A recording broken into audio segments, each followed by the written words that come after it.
6:30, I call this meeting of the Manchester by the Sea Select Board to order. Jeff. Yeah. Brian. Here. Kathy. Here. Ann is here and Here. John is here. Is there any public comment? No. This meeting is being recorded. Is there any public comment on non-agenda items? I have something. Okay. I got a phone call and I don't know, Tony, Ken Reel, did he reach out to you yet? Ken Reel, the former, president, CEO of the chamber and Rotary member, is now with a group, the Cape Ann Community Foundation. And Elise in the Tidekeeper, Mhm. approached him for, help in fundraising. They don't want, they want to help her. Ken did his homework. And he wants to make sure, he went through our meeting minutes back in May. We asked, Elise to speak to department heads. Because we haven't really given it the official go for it. All right. So he's asking what our stance is now. So I would like to ask that we invite Elise back here Mhm. in the next month or so to advise us as to how she made out with the her, Mhm. talking to the stakeholders in town. And in order to allay any fears that they don't want to do something that's going to be controversial. Yeah. And so Oh, nice. I'd like to bring that back. Ken's a good guy. Yeah. So I'd like, if we could So ask Debbie to we put down the agenda. In the actions, we Yeah. should, Put down and ask Debbie to reach out to Elise and Yeah. find out what dates work for her. okay, super. Anything else? There is, no chairman's report. And, is there anything else that we need to put on the action items? Yes, right, or we may have actually already taken care of it.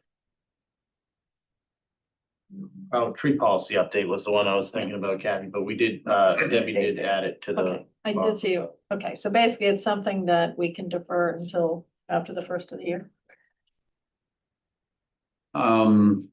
Do we wanna, we discussed the short-term rentals at the last meeting, and I know that was remanded to, I think, was it the planning board? Because there was more involvement. Yeah. Maybe we should put this on here as just kind of a tick for like 3 months out or something. They should be back Mhm. in touch with us. The way we Oh, I left thought it we said we were was, gonna form a committee or something, like a task force or something. we just left it as, maybe for this town meeting, we just, focus on changing 30 the days, length of time. Yeah. And then, we might use, I don't know, we were gonna talk more about like whether it's a committee that helps advise us or if the planning board takes it on, but we were kind of, Well, I just don't wanna let this fall through Right. yeah, so put something. the in cracks, here. 3 months out. If So it that- hasn't come up before then. So question, the change that we deliberated on the last time, change from 6 to 30 days, that has to go before a town meeting. Yes. Mhm.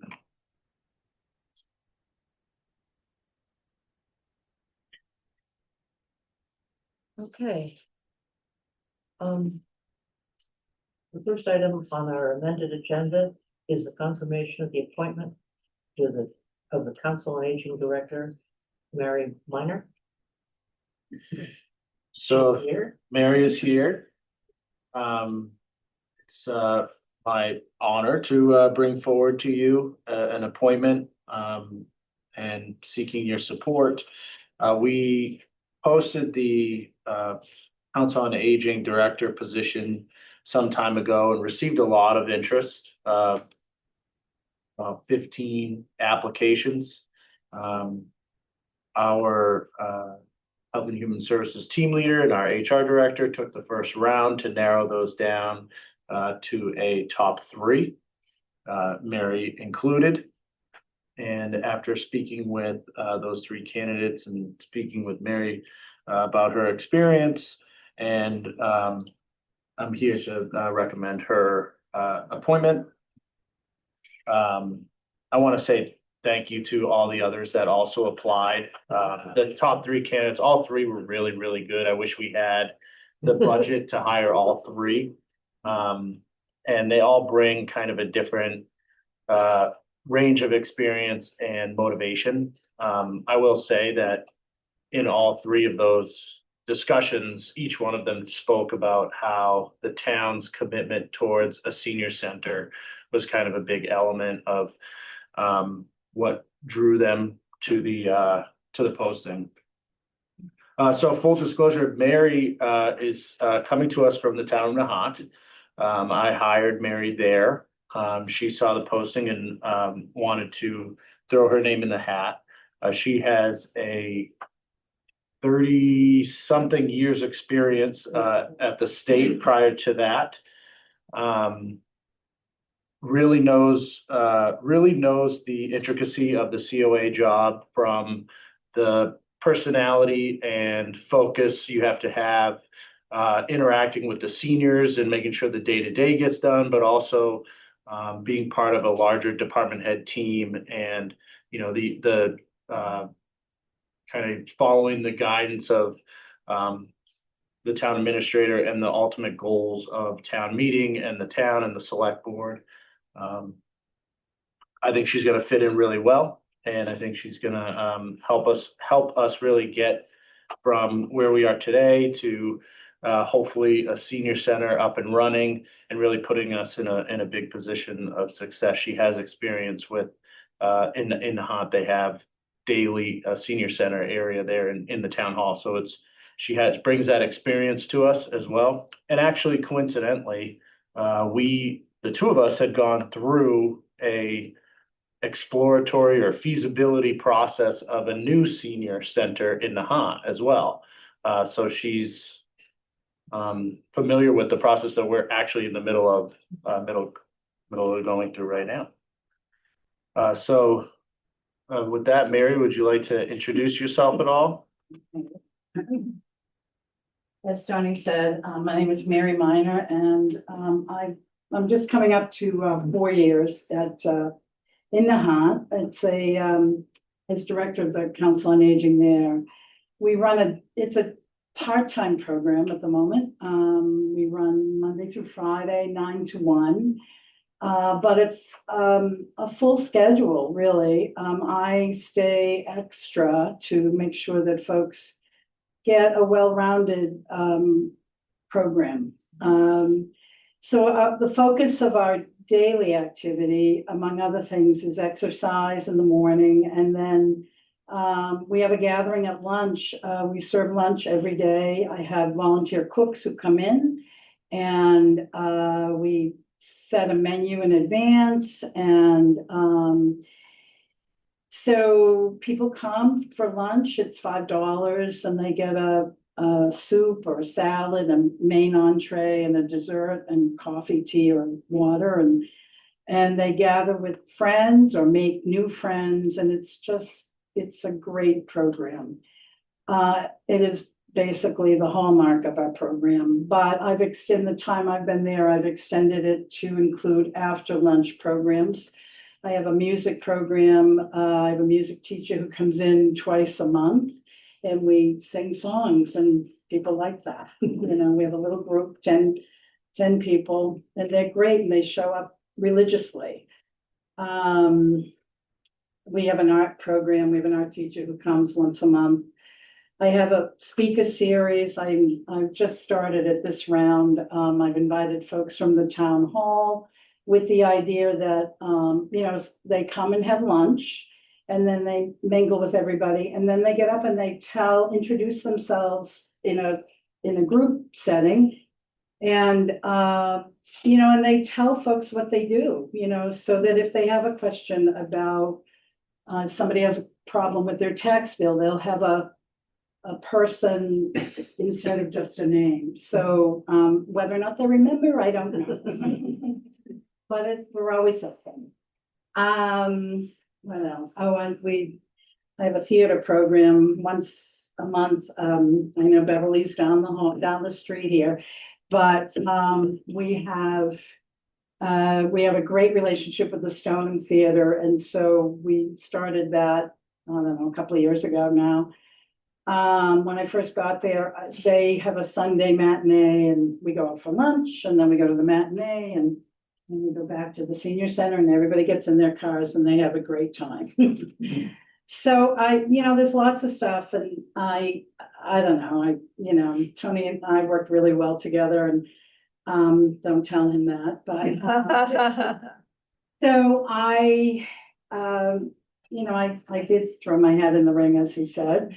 I like the idea of the challenge of bringing a senior center up from the ground. I think it'll be great. It's a beautiful community that you have up here. This is the first time I've been there at night. I have to confess, I was pulling into the parking lot and I thought, God, it's beautiful. Even at night, even though it's freezing, I know that. But I'm sure you're all used to that, and God knows we are in Nahant. So I live in Saugus, and it's just a little drive up, Route 1 to 128. So I can do this. I can really do this. But at any rate, I don't know if you have questions for me. My background, Tony had alluded to that. I worked for the Commonwealth of Mass for 34 years. I was a social worker, and then I became a supervisor in the last 15 years. So I know all kinds of programs, and I've worked with families and individuals and those that are disabled and certainly the elderly. And I retired. And a friend of mine said, "Oh, I have a job for you in Nahant." And that's kind of how I got into this industry, this side of things. And it's been one of the best decisions I ever made. So that's me. And it's nice to see all of you. Any questions? Questions going, gone. I got a question. Okay, good. Great to meet you, Mary, and to hear a lot about your background there. In particular, I'm interested in, your relationship with the Friends. Oh, yeah. And specifically, I think dealing with, you said you were starting to explore maybe a standalone senior center. Right now, Yeah. in Nahant, it's part of Our the, plan was shortchanged, very short. Long story short, plans got changed, and so we're back to square one. okay, well, the crux of this, and then certainly Tony has clued you in on where we're at with this. Yeah. We Mhm. almost have a senior center, very, very close. And there will be a money-raising initiative that will interact with the COA, Yeah. with the Friends Sure. and donors, et cetera. And your role will be important at that. I don't think it's fully defined yet, but it's going to be important. Have you dealt with any of that with Friends initiatives? Because I know Friends is a vehicle for money raising and that sort of thing. To answer your question, I have a great group of friends of the Council on Aging and have been well established long before I got there. And they have been great supporters to me and to the senior center. And their fundraising program that we have is kind of limited right now to, we have a local restaurant that gives us a portion of the proceeds on the night that we have the fundraiser, and as well as raffles and that sort of thing. So, that's been our experience. We did have we had a black tie affair in 2 summers ago on the beach. It was quite lovely, where some money was raised, a lot of money actually, not hundreds of thousands, but a nice start, and that's that was put aside. So and we have a COA board that we work with and are very active as well. So so I have experience in working with both. All of that experience will be called upon. I am at your service. And good to know. Well, thank you, Tony, for inviting Mary to join us, and thank you for coming. Thank you. Thank you for having me. Look forward to. I do look forward to it. Yeah, it'll be great. I'm planning on starting right after the new year, so, then I'll be here. Anyway, I'm gonna head out because it's been a long day. Seeking a motion? Thank you for coming. Yes. Thank you very much for having me, and we'll see you soon. Not yet. Okay. Seeking a motion here? Yes. Okay. Oh, sorry. I can go. I move that the select board confirm the appointment of Mary Minor as the Council on Aging Director effective January 5th, 2026. Any discussion? John, Yes. Anne says yes, Kathy? Yes. Yes, Brian Yes. and Jeff. Great. congratulations. Well, Talk about the 9 exit. okay, the. I said, if you want the job, you have to show up tonight. Is the title of the hunt going to be coming after you for? Probably, probably, yeah. Anyone else we want over there? Make a package. You know, I fear that she hasn't experienced 128 South at rush hour in every campus there. She'll be fine. The Linway and the hunt is no picnic. Yeah. Yeah. She's done with that, she can deal with it. Okay. Thank you for the support on that. The next item on our agenda is National Grid. And we need to open a hearing for the National Grid, 3 locations. I move that the select board open a public hearing on the petitions of National Grid to install underground PVC conduit to 35 Central Street, 4 Highland Avenue, and 35 School Street. Second. Jeff, Yes. Brian, Yes, Kathy? Yes. Anne says yes, and John. John, yes. Okay. At this point, I'd like to hear from National Grid. Michael on Zoom. Yes. Yep. Hey, good evening, everyone. My name is Michael Kazadi. Hold Before on we a get second, started, Michael. Oh, I'm sorry, I read the motion and I just am not sure it was correct because I'm looking at the Match? agenda and it did not match. So I just want to make sure, Tony, I want to make sure we open the public hearing with the correct addresses. That could have been my mistake, or yeah, and if it's Central Street. You got Morris Island. The opening's on Oak Street, but it's 435. School. So it's Morse Court, Violent Ave, and Brook Street. Oh, so these are the addresses of the properties that are receiving, okay, but the actual conduits will go to the addresses I read. right. Okay, I just wanted to double check. Right, thank you. Okay. All right, Michael. Yep. Okay. Yeah. So my name is Michael Kazadi, and I'm representing National Grid at 44 River Street in Beverly. And yeah, so for the first one, for 35 Central Street, we are petitioning to install 2 3-inch conduits about 25 feet from an existing manhole to the property of 35 Central Street. So we're doing this work because the customer is upgrading their electrical service. Okay, keep going, go through each one of them if you don't mind, Michael. Okay. Yep. Second one, Highland Ave, we are petitioning to install about 30 feet of 2 4-inch conduits from an existing manhole 174 across the street to the property of 4 Highland Ave. And we're doing this job because there is a submersible transformer in that manhole currently and it's not safe for our guys to work in there. So we're planning on removing that transformer and installing a pad transformer on the property of 4 Highland Ave. And for the last one, we are on Brook Street. We are petitioned to install about 40 feet of 1 3-inch conduit to the property of 35 Central Street. And we're doing this work because they're building a new house and they need the power. 35 School Street, that's it. 35 School Street. Yep. Yep, that's what it has on the permit request, that's what we have in the motion. Okay, are there any questions? Have a motion? is Chuck has gone over all of these and they understand that they're required to bring the roads back to.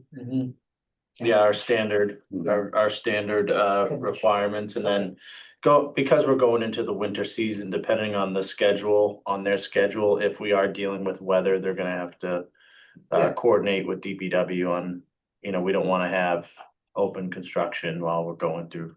Well, we'll Yeah. snow. Right. That was gonna be my question. Is this before or after the winter? I don't know, During? Michael, I didn't get the sense that you guys had a set schedule on these, from the application that I read. Do you know? No, we don't have a set schedule. It's usually so we try to coordinate with the customer. So whenever we're National Grid and the customer are ready to do the work, that's when we get our guys out there to do the work. So they'll coordinate, once they have a schedule, they'll coordinate with DPW and make sure that's factored in. Yep. So DPW is good. I don't know if there's anyone here in favor or opposed to the permits. We need to close the hearing before we get to that. Of course, I have to say this. You could have picked them. I move the select board close the evidentiary portion of the public hearing. Second. I practice that. John, Yes. Sam says yes, Kathy. Yes. Brian. Yes. and Jeff, Yes. okay. Is there any further discussion?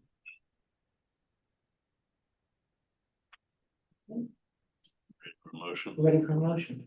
I move the select board approve the National Grid petitions to install underground PVC conduit to 35 Central Street, 4 Highland Avenue, and 35 School Street. Second. Discussion? John? Yes. Anne says yes, Kathy, Yes. Brian. Yes. And Jeff. Yes. Okay, I move that the board close the public hearing. Second. Jeff, Yes. Brian. Yes. Kathy. Yes. Anne says yes, John. Yes. Thank you very much, Michael. I'm Thank you. glad all worked out ahead of time. It's makes it much easier for us. Thank you. Okay. The next item on our agenda are some discussion items, of which the first is the Affordable Housing Trust update. See, where's the Affordable Housing Trust here? And one of them is smiling with her mouth open. Kathy, Sarah, would you like to? Yeah, I'm Sarah Mellish. I'm Chair of the Affordable Housing Trust, and I was asked to give an update. With me, I have Chris Olney and I have Joe McDonald and Gretchen Wood. I'm gonna touch on 3 different areas. The first is Powder House Lane. And I know it's been controversial, it's been long. And I just wanted to say that it's not a standard project.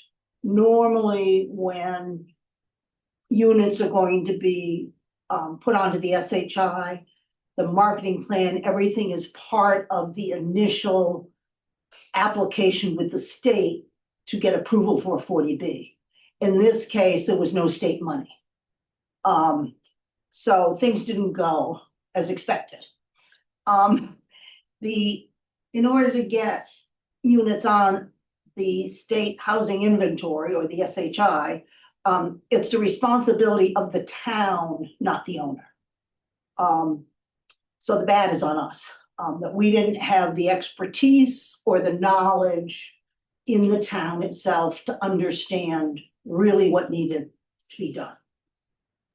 So it's dragged and dragged and dragged. There's also a requirement to have a marketing agreement and lottery approved by the state. Powder House Lane, that did not occur. And in order for units to be on the SHI, if they're rentals, if 25% are sold as rented as affordable, then 100% of the units count.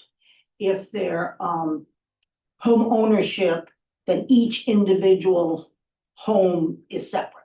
You can't have a development of 15 and have one affordable and say we're going to count the whole development. Current status. And Sarah, sorry to interrupt, just to clarify, this is a conversion of an existing property, correct? So that's why This, lottery didn't occur, because existing, well, this was an existing 29 apartment units, which historically have had a rent well below the market rate, Mhm. but not deed Deed restricted restricted. as affordable.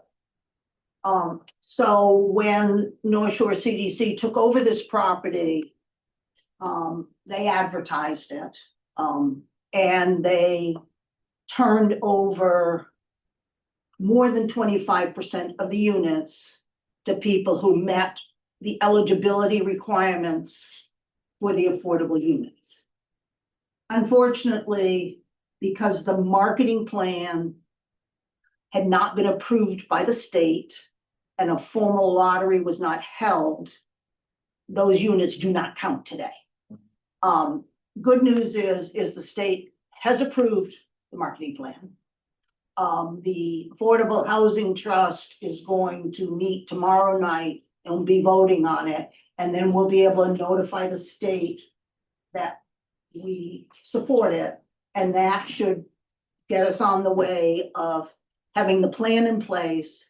And now they have to turn over at least 25% of the apartments in order to get them all onto the SHI. So until that happens, there's, what shouldn't have been like, my understanding was there should have been a mass eviction process. Okay, as it were, and then start from scratch with the 29 empty units.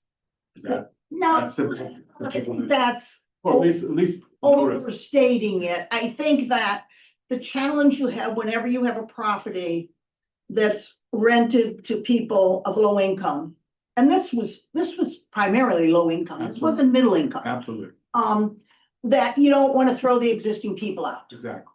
but. That's the double-edged Right. sword there. And so what they were doing was turning over the apartments as they became available. They would have counted if the marketing plan had been approved by the state before they did that, and if a lottery had been held. And those were the two things missing.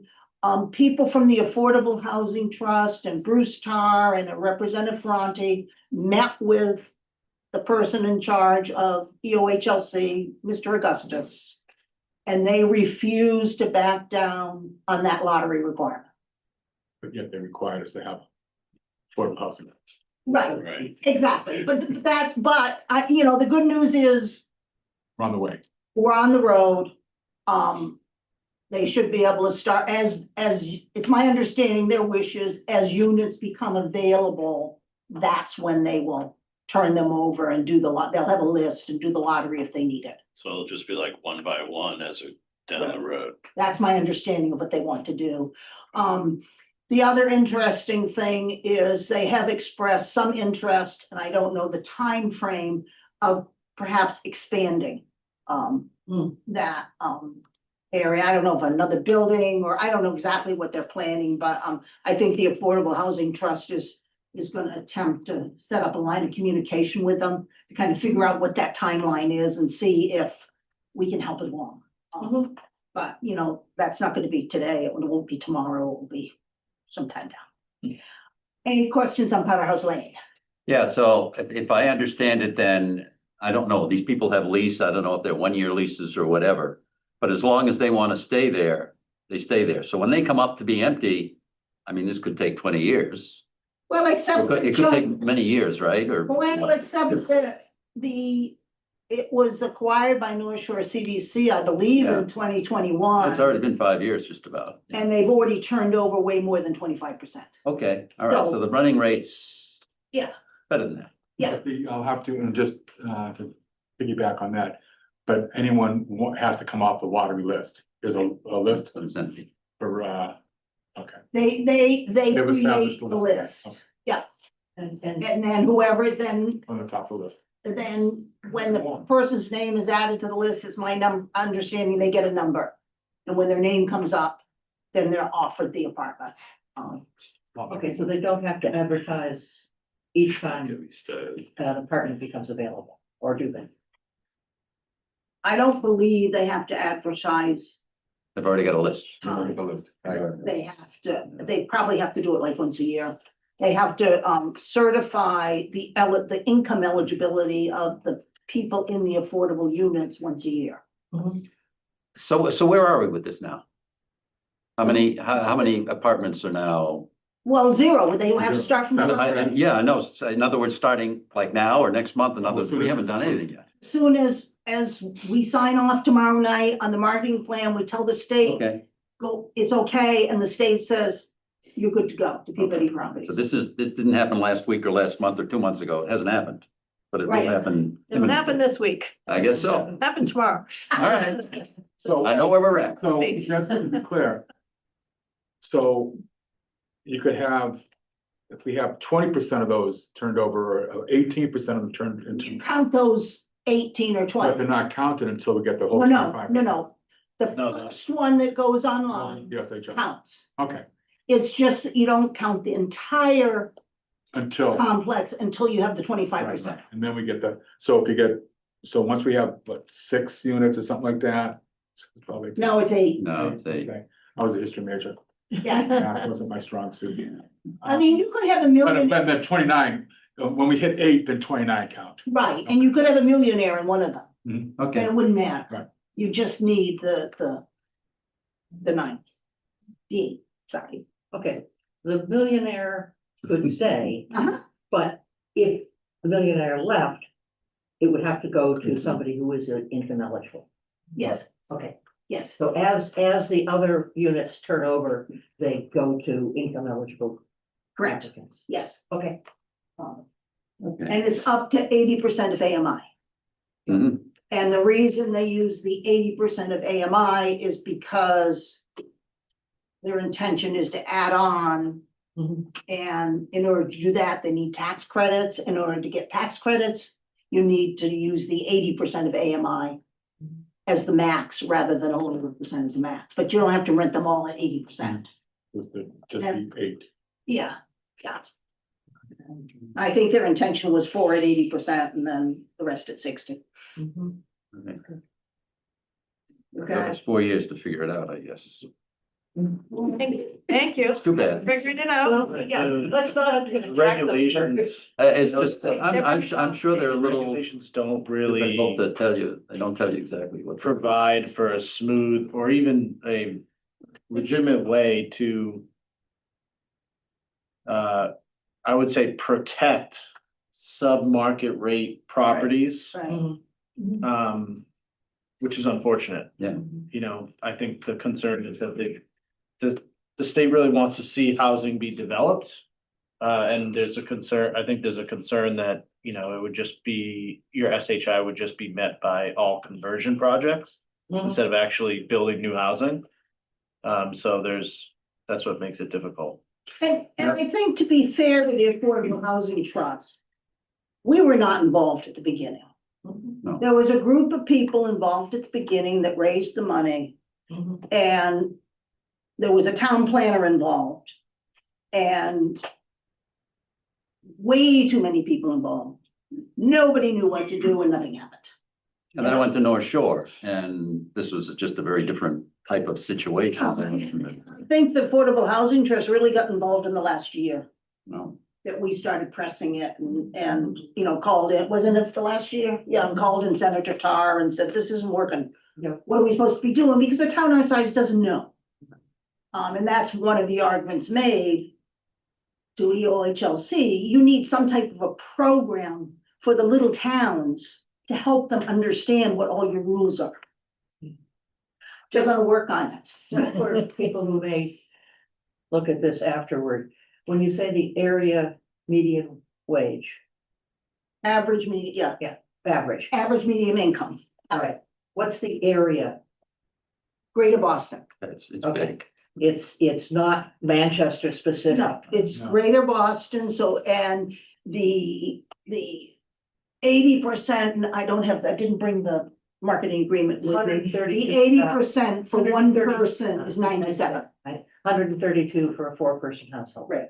The issue here, it's not an issue, it's Essex County is probably one of the most wealthy counties So that drives that, This, wage up. this includes. It's not Essex But, County, no, but there's a lot of that. it includes Boston. Yeah. Yeah, it's one of the higher of the Right, area area, medians. yes. Okay.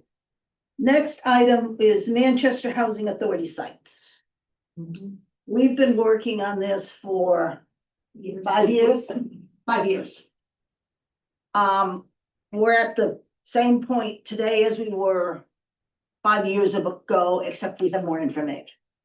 The challenge with these sites is there's lots of wetlands and there's a lack of buildable space. In order to subsidize the rehab of the state units, there needs to be a sizable component of market rate units to give the cash flow to cover the subsidized rent. Because some of those tenants are well below, their income is well below 30% of the area median income. They were, you know, when you just pay 30% of whatever your income is, no matter how low it is. And there's lots of complexities dealing with state. Nobody really knows what to do with these properties. It's a state obligation. And so there's been a real lack of developer interest. So my sense is we'll discuss it tomorrow night, but we may very well say, okay, let's not put all of our efforts anymore into those sites until the landscape changes and there's more developers who might be interested. And hopefully the state pass some type of law that hopefully will invest more money into those properties. You're talking about Newport Park. Plains The Plains. and Loading Place. And Loading. Yes, yes. Any questions on that? There's really no room at Loading Place, right? I mean, that hill back there. No, they actually, we spent 50,000 to have a consultant come in and give us designs.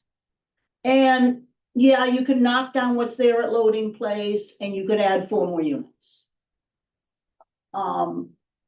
You could add some units at Newport Park and at the Plains, but the problem is you couldn't add enough units unless, for instance, we had the Pine Street DPW site.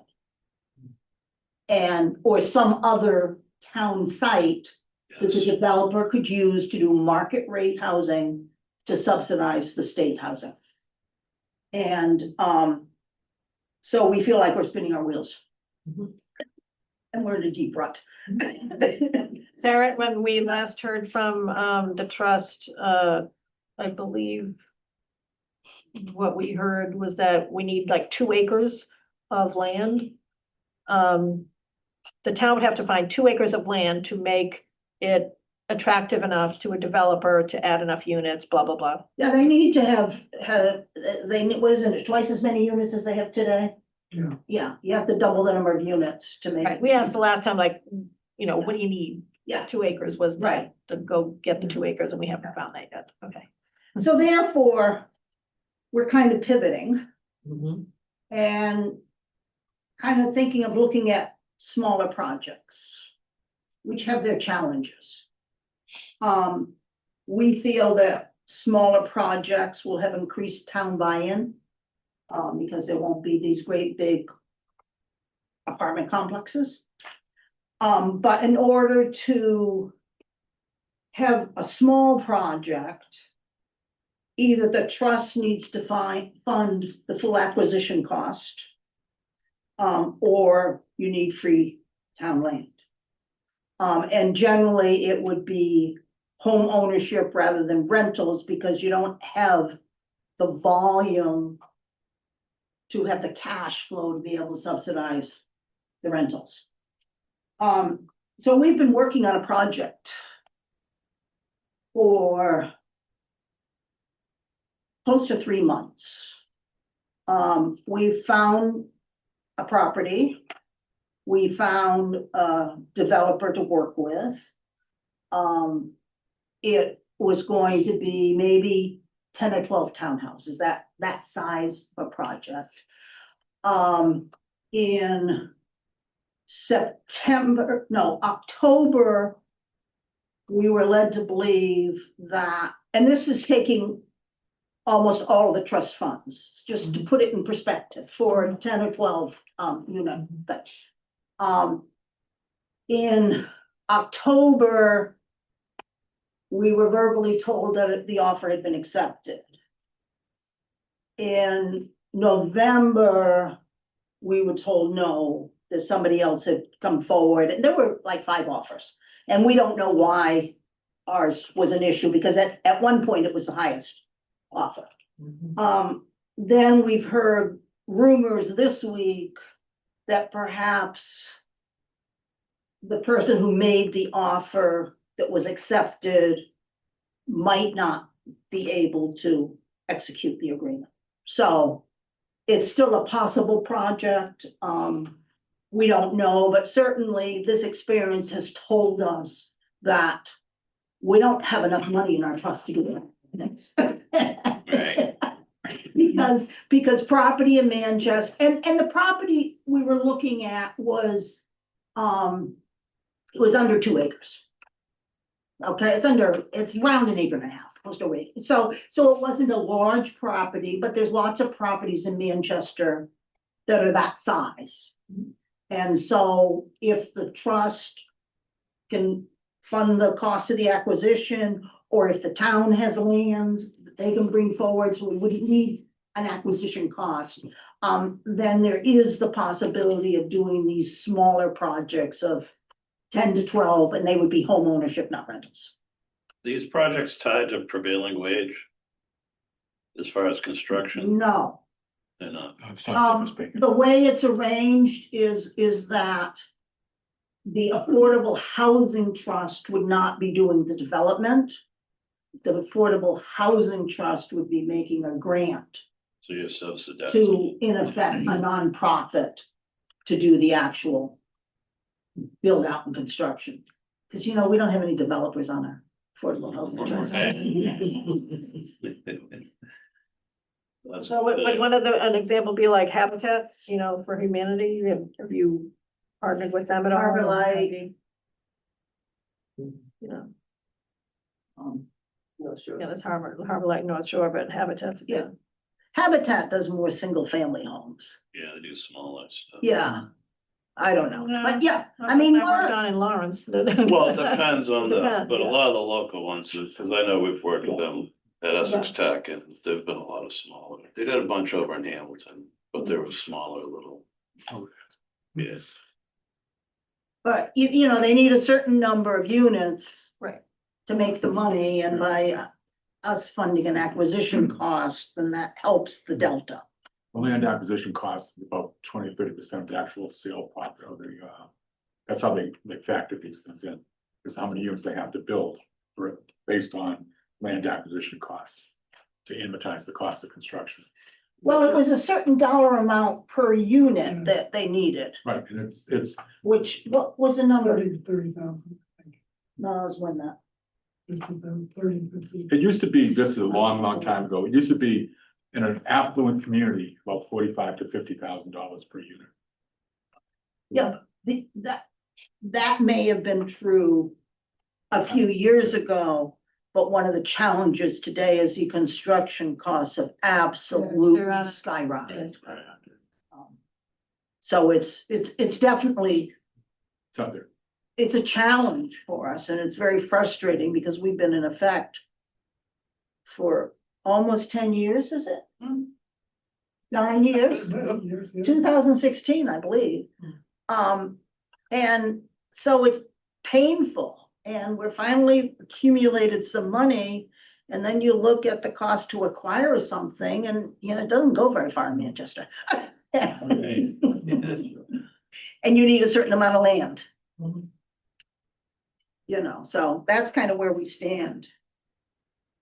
So if you can come up with Freetown land, we're on board. Does it have to be about water?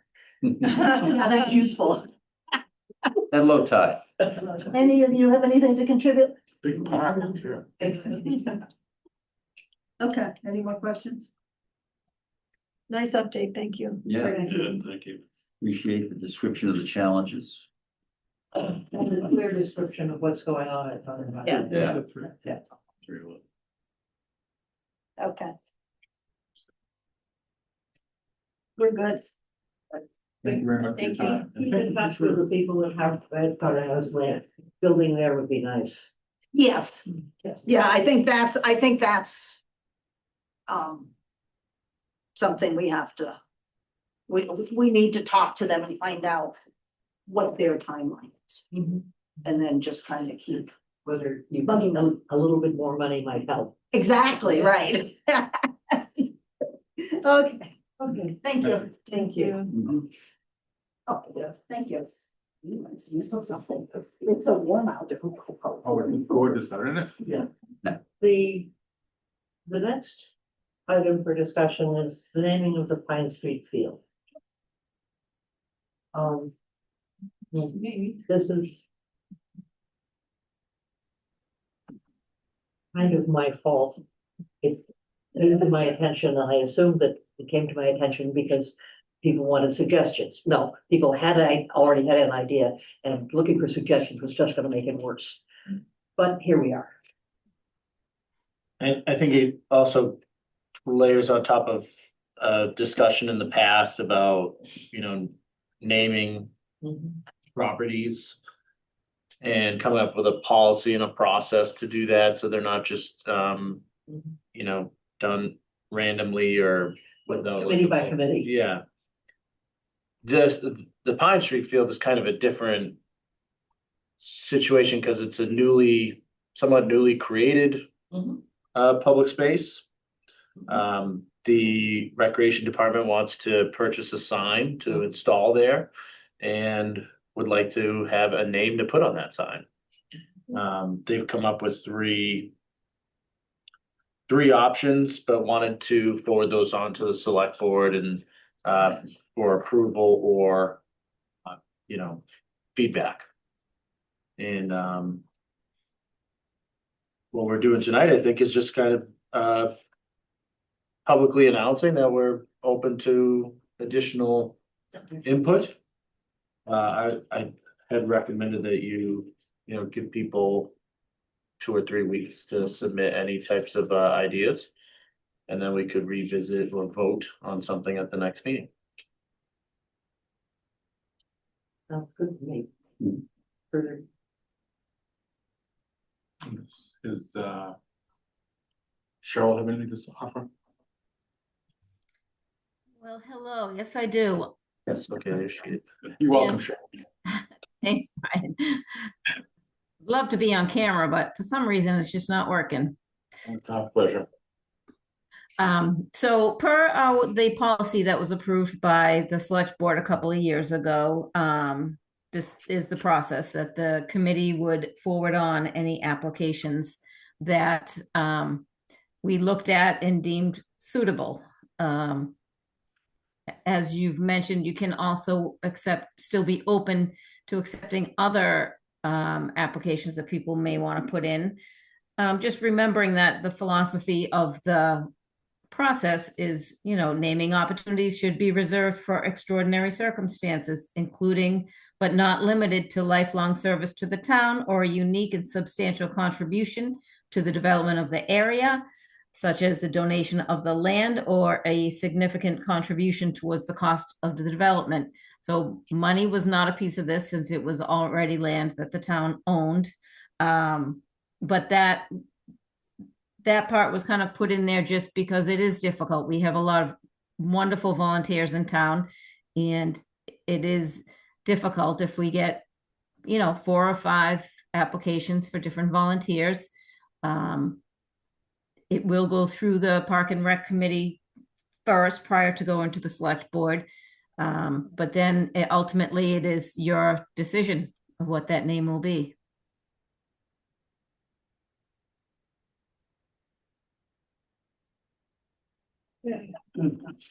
So Tony, you weren't here the last time we talked about this. I'm just gonna state what I stated the last time.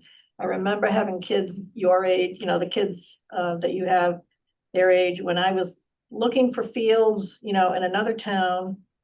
and it didn't have a geographic reference. It was a real pain in the neck to try and find the darn field. I love that we call it the Pine Street Field, and I'll just leave it at that. That's one of the I saw, and I was very. recommended names, I believe. I like to keep it simple, and it's helpful to people who might not live in town if that field is eventually used for things other than it is right now. The Coach Field was always Brook Street Field. Okay, I don't think since that time, it's probably referred to both as both at this point. But I don't think anyone's ever had any real problems finding it. I don't know. I haven't been an adult soccer player looking for that place here.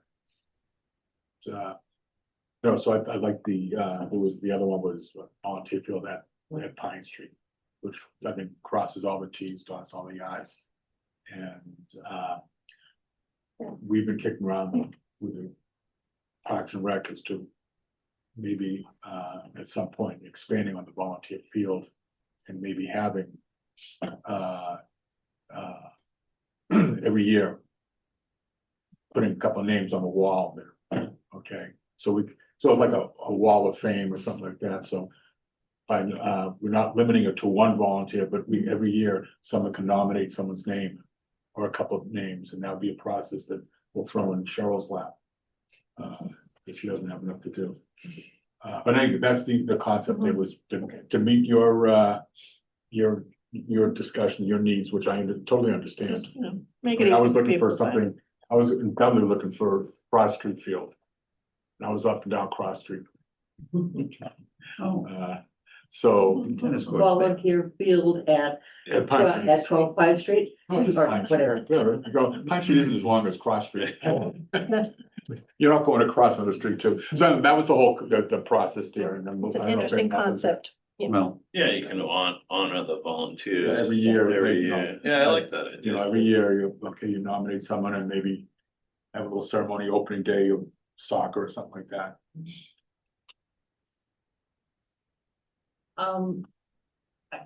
I think we're being asked to Leave leave the door open Leave the door open. Other, yeah, for public to weigh in on. Yeah. 3 weeks, and But then they would go through Parks and Rec. they would go through Parks and Rec, and Parks and Rec send the appropriate suggestions to us. and the chance of those suggestions being generic as opposed to individuals is, if you ask me, it's probably just as possible. Cheryl, is the request for naming opportunity, is that on the website somewhere, easy to be found? It is, it's on the Park and Rec page of the website. It's pretty, yeah, it's easy to find.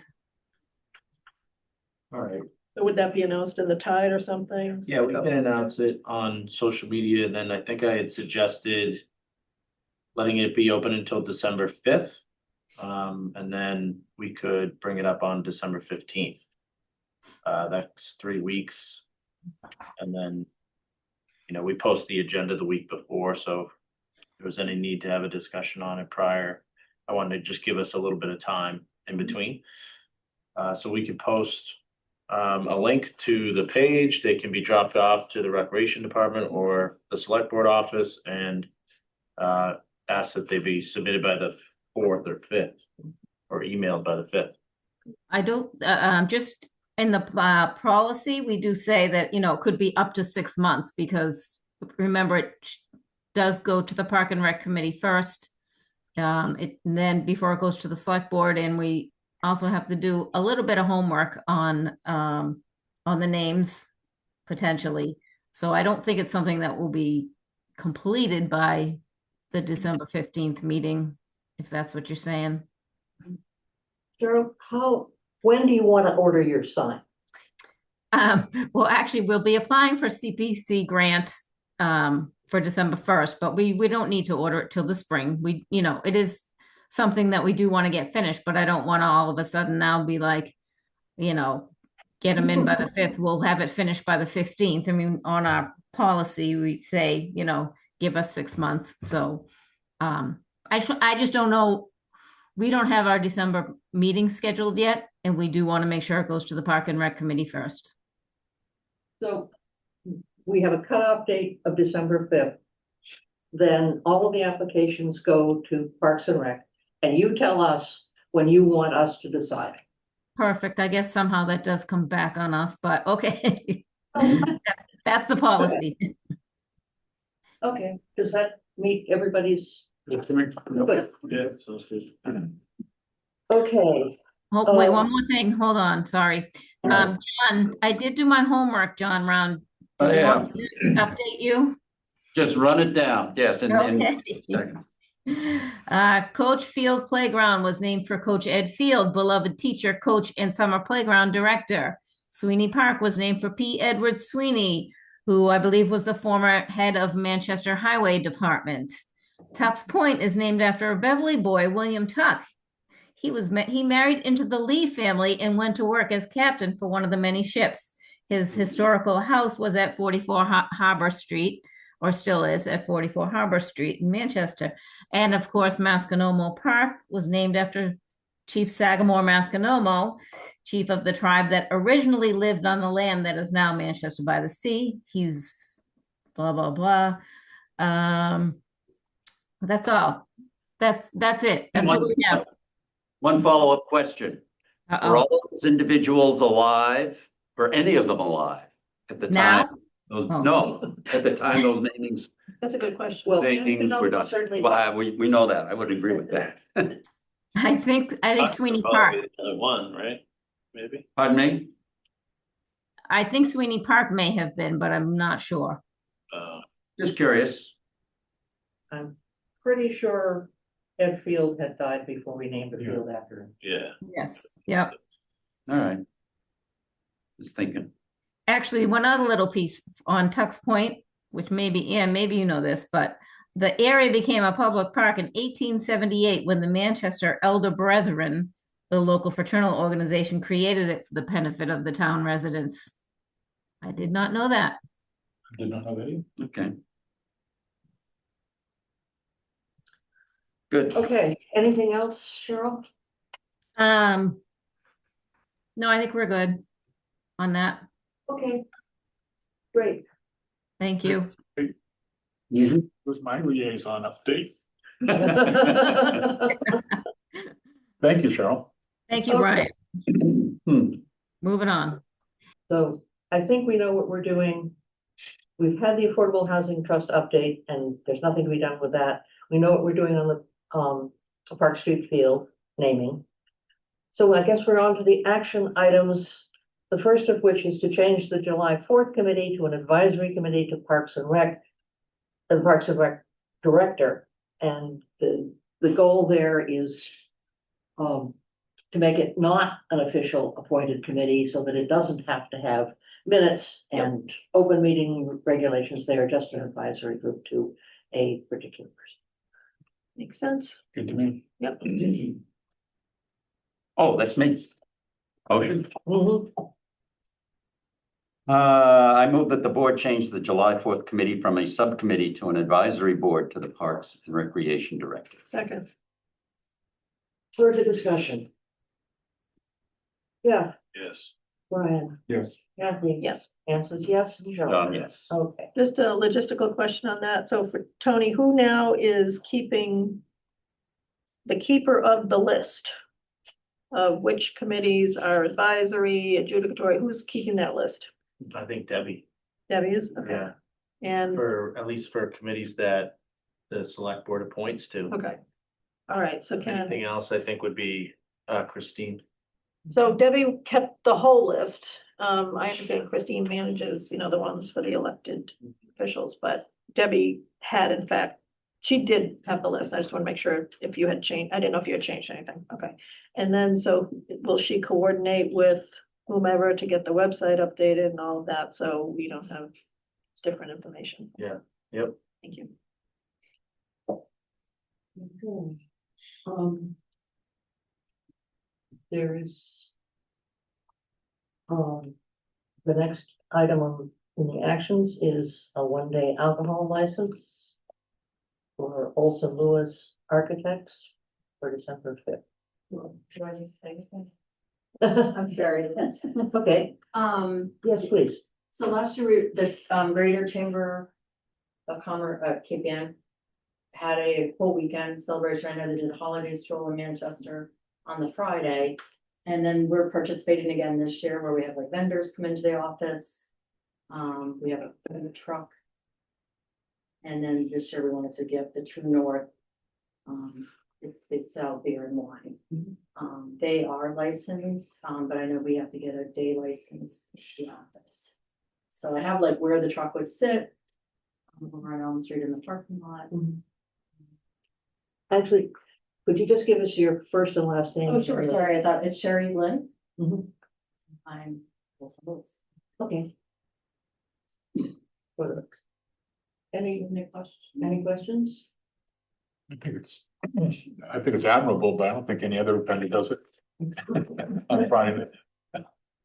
We had a good turnout last year. No, but I know that like most every other store Oh, is serving, wine or something like that, and I don't recall. This is outdoors, I think. Yes. Maybe outside? the truck would be Oh, outside, okay. yes, yeah, that's fine. And then we would have like tables set up. And I think there's a food truck that would be there on the side of the street. Okay, if there's a food truck, you probably need to go to the Board of Health. I think they did go. Okay. They've already. Good. sent in applications, they have done that, we had one last year too. Okay, so you know what the routine is. Yeah, it works, yeah, so that, I know that, somebody else was making sure they sent their application and if they did, and I can make sure, I can double check that too. All right, I move that the select board approve the one-day alcohol license for Sherry Glenn, Olson, Lewis, and Architects at 17 Elm Street for December 5th, 2025, from 2 to 9 p.m. Second. Yes. John says yes, Ann says yes, Kathy, Yes. yeah, and Brian, Yes. and Shep. Yes. Okay, All right, thank you very much. thank you very I much. know Gary might show up, he's from True North, but. If he shows up. No, it's all done. You took care of it. All done. Well, thank you so much. Have a good night. Good to see you. Bye.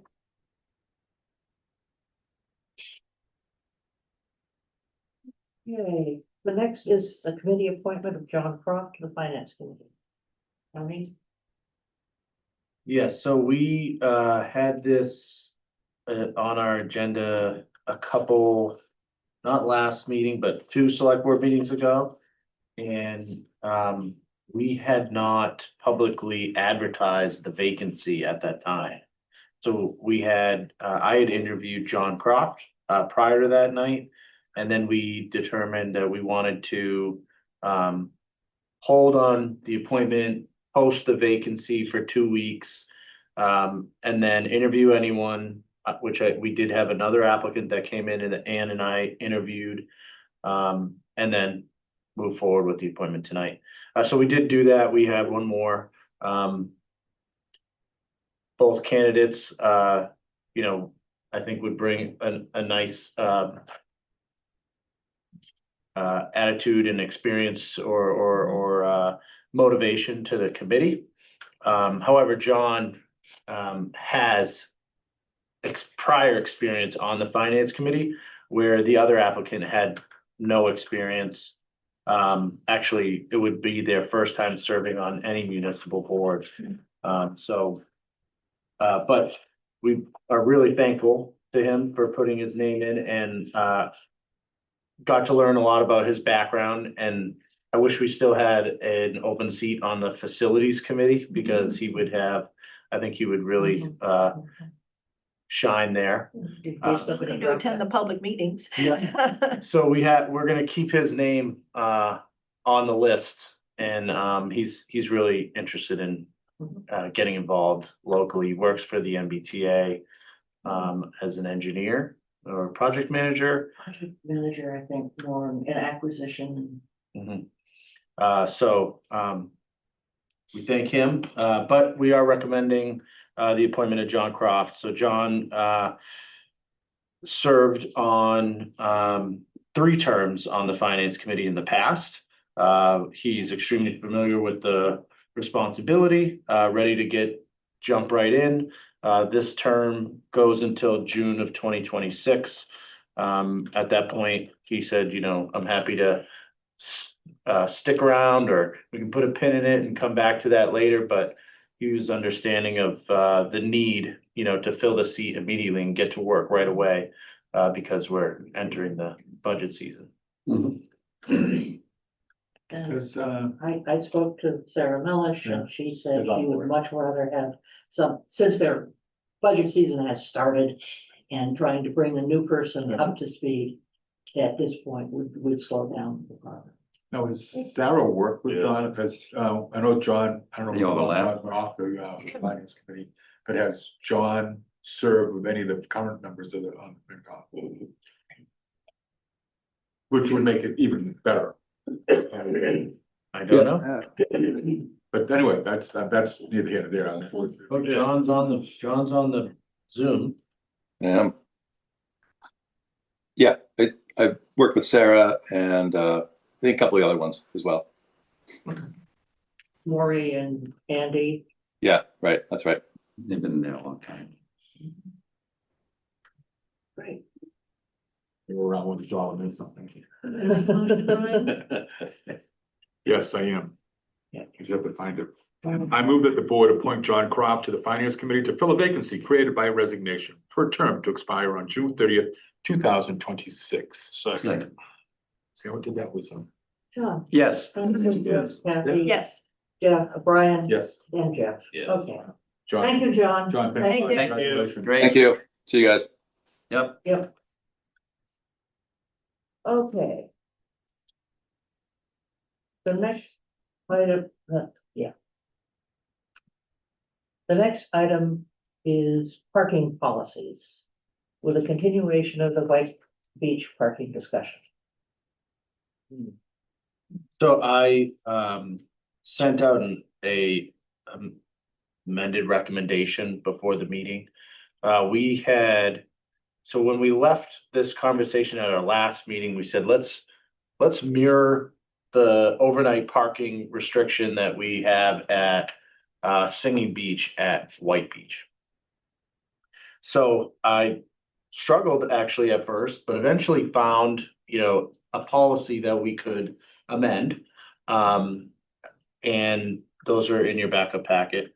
But in the parking policies, they do speak to resident stickers and how that works at Singing Beach. But on the second or third page of the policy where it actually lists out the lots, Singing Beach is not listed on there. Neither is White Beach. And the only property of the properties listed there that speak to an overnight restriction is Masconomo, which is 2 a.m. to 6 a.m. At Singing Beach, the signage does say that the lot closes at 10 p.m. So I took basically the recommendation is to, mirror Singing Beach in the 10 p.m. Start time for an overnight restriction.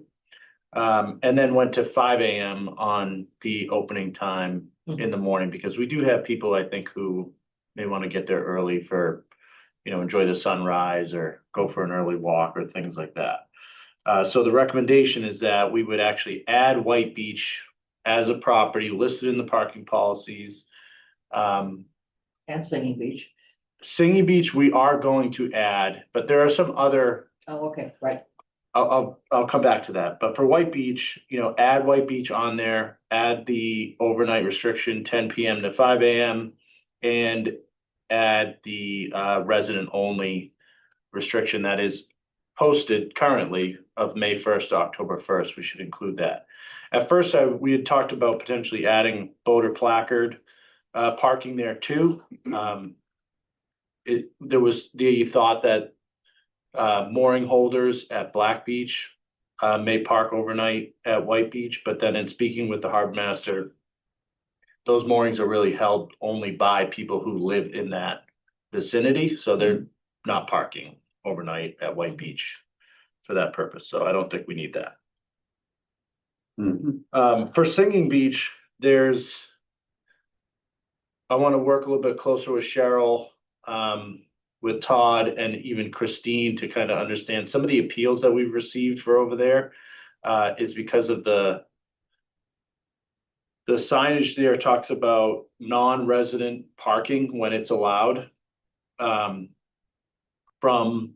October 15th to April 15th. It kind of mirrors the dogs on the beach policy. And then, so from April 15th until it's staffed, it's really resident only. And then once it's staffed in May sometime or early June, it does open back up to non-resident, subject to, you know, availability. So there's a little bit of a confusion there for non-residents of, am I allowed to or not allowed to park here in between April and May? But I think it's gonna take a little bit more time to kind of figure out what the best way to clarify that is.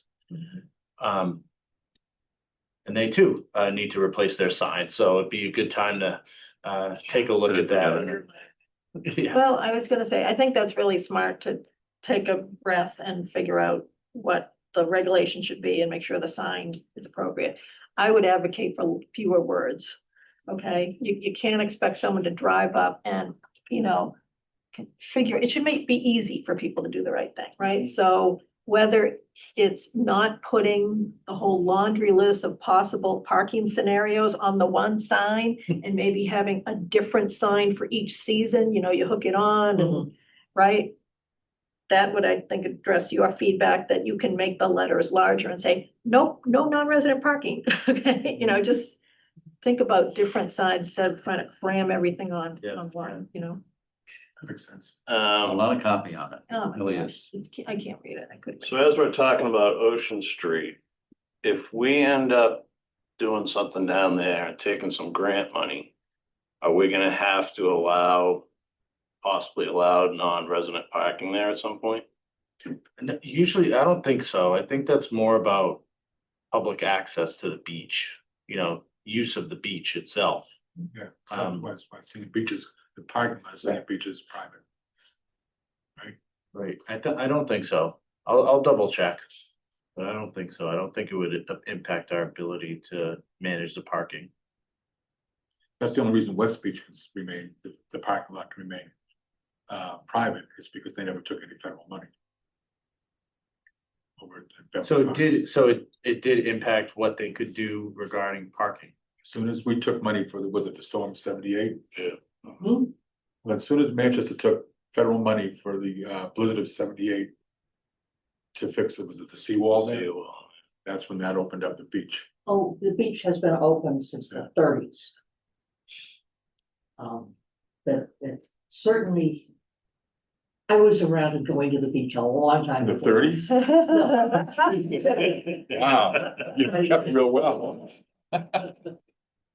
I think West Beach, I think you can't walk on You can't. You walk. can't walk on it unless you have a. unless you're Yeah. moms or Live there. brides resident.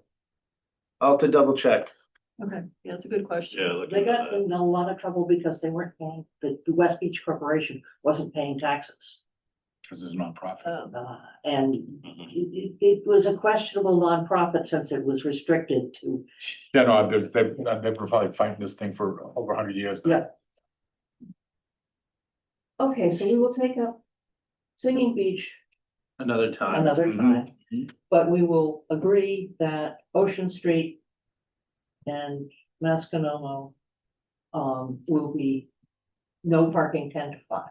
10 to I actually. Well, are we changing mascot? I had originally suggested that, and then when I was talking, I did a little bit more homework today with the harbor master and the chief and,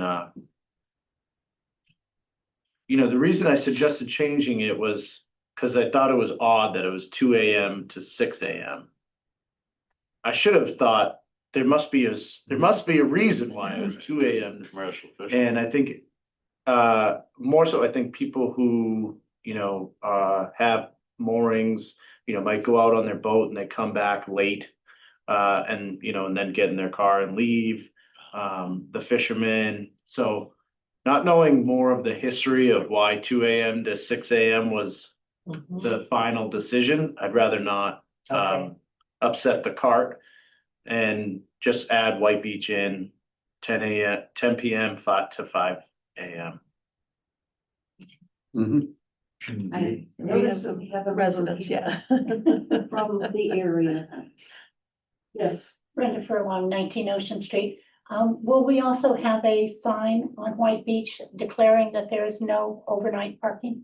Yes, once this vote is taken, we will work on getting new signs. There is one there. There's There is yeah, one. You need more than one. That's the issue. There's one One there. little one and then, you know, some of the ones that signage are there, will you be dealt can't with. read. Thank you. Yeah.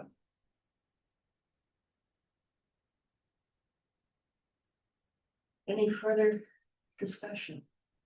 Or information or in? Okay, You have a motion? Yeah, there's a motion there. I move the select board amend the parking policies by adding White Beach to the list of lots with no parking 10 PM to 5 AM. Resident only from May 1st to October 1st. Second. further discussion? John? Yes. Anne says yes, Kathy, Yes. Brian? Yes. And Jeff. Yes. Okay. I hope that helps your problem. Thank you. We'll see what that does. Appreciate that. It's, and appreciate the fact that you took a measured approach to it and we get to a good result. So thank you. You're very welcome.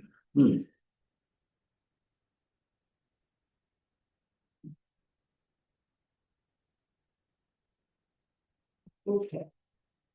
Liaison updates. John?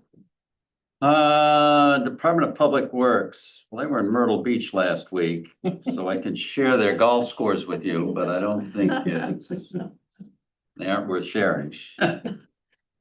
But the meter conversion continues, and that's going well. I will say there's going to be confusion with the billing that came up, and I spoke with them today because the bills came out on Friday. And for those meters that have changed, your bill or your usage is now in gallons. And if they have not changed yet, it's in per 100 cubic feet. And when I looked at my bill and it said like 5,000 and I was used to seeing 300, I said, what's going on here? And then I looked and I said, oh, because I have a new meter. They'll be getting calls on that, and that'll be confusion for a while. I don't know that they're going to be able to do anything about that until most of the meters are turned over. So it'll be a problem for at least one more billing cycle. So, but the meter replacement at about 150 to 200 meters a week, every 2 weeks is going along well.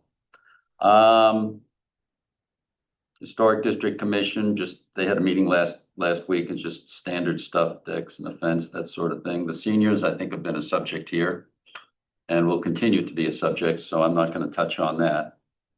And the library is making good progress with its ADA bathroom. I guess they're going out for numbers. They've got numbers now and starting to move ahead. It's about $150,000 bathroom.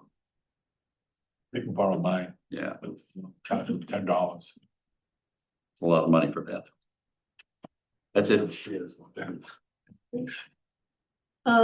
Pike and Ped meeting got pushed. It was supposed to happen last week. Now it's gonna be this Thursday. And we have another facilities committee meeting on Monday where I think we're gonna be meeting with, is it Fuss and O'Neill, Tony, the engineers who are looking at the DPW facility, so. More to come on that. Yeah, it's other stuff too. Heard about that. We've, Park and Rec? got the Parks and Rec, like Thunder was taken, they meet Wednesday evening. ZBA meets Wednesday evening, that should be an interesting, meeting Wednesday evening. Oh, yeah. That goes on the, agenda.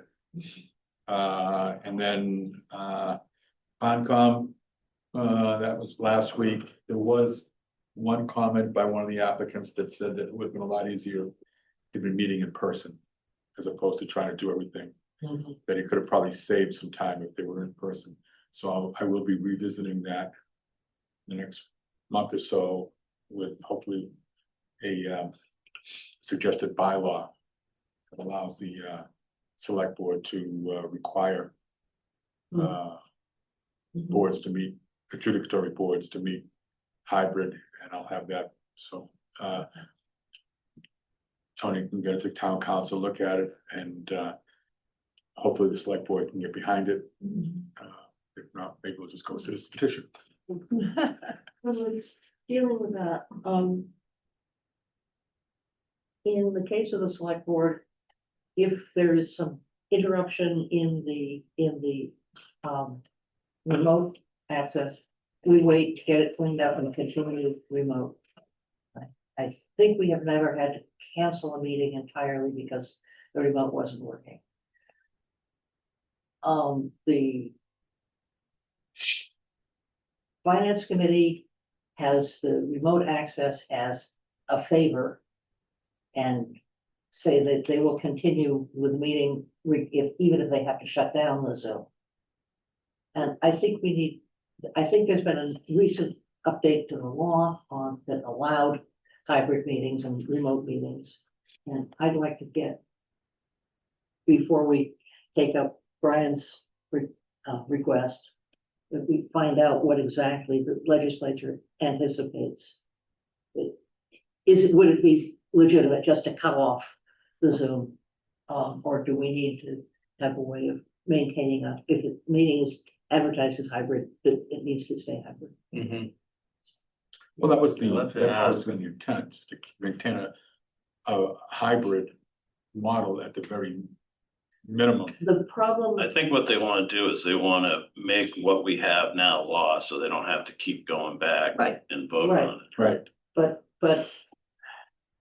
the question is, my question is, if you have a meeting that's both local and remote, Mhm. and the remote, and you decide to cut off the remote, is it still a legitimate meeting? It is. I mean, It is. Wenham has already, there's, in their agenda. I'd kind of like to have it from. Okay, no, but I'm confident that that's the Okay, case. fine, so, So it may be that you have to add something to the, to your postings that says That's what if, Wenham does that. if and Remote. Finance Committee does that, And actually Sarah Mellish on the ZBA says it out loud as well. okay.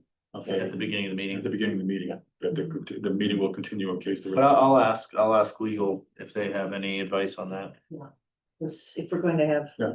a policy, I'd like, To be a real one. it'd be at least consistent, Yes. you know, Why change now? 2 to 5, Yeah. 8 to 3. Yeah. Anything else? No, that's it. I'm such. Oh, I'm sorry, impressed. just back on the cargo, I think I saw a message come through on social media, the applicant is inviting. There's an open house people tomorrow. to- Yeah, Open house yes, tomorrow, the attorney called me today. He said that there'll be an open house tomorrow at the yeah, site. Union Street. Yeah. Okay, 4 o'clock. and to address any public's concerns. And they're happy to try to work as closely with the residents as possible. I don't really have much for you this week. The harbor advisory was canceled. I wasn't able to go on the planning board walk. I know a couple of you did, but I had another appointment. And that's about it for me.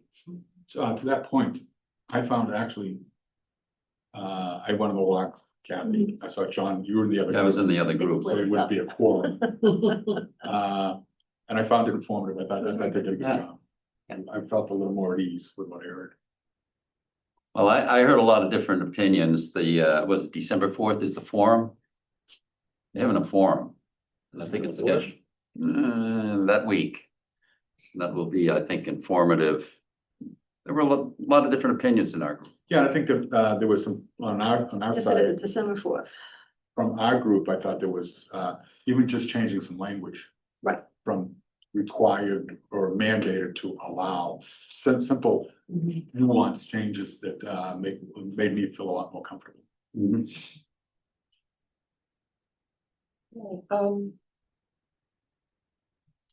The Finance Committee hasn't met recently. Will be soon. Thursday. Yeah. The Board of Health, met, to discuss the, issue of their joining the, health and welfare, department, which is an interesting discussion, but, happily, it's up to Tony to sort that one out. Join what department? The Health and Human Services. Board of Health. Well, it was about the team leader job team leader. description. Yeah. Oh, okay. And do they really belong in the same group with Parks and Rec and the senior center? So the health and help, big word right there, right? Health and humans. I don't know, it just seems like a big red flag to me. Anyway, I think it's the 20th Board of Health is going to consider, to Desmond Avenue again. The school committee, had a nice long meeting. The only thing that I think would be of great interest is general interest is the report from the Essex School Building Committee. And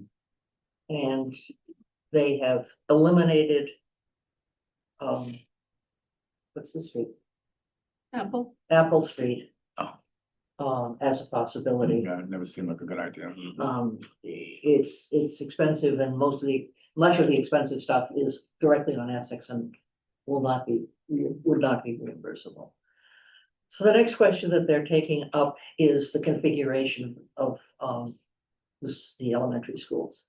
And they are looking at 3 configurations, or they talked about 3 configurations. One is where it is now, K through 5. And there'll be some more pre-K in Essex if they have a new school.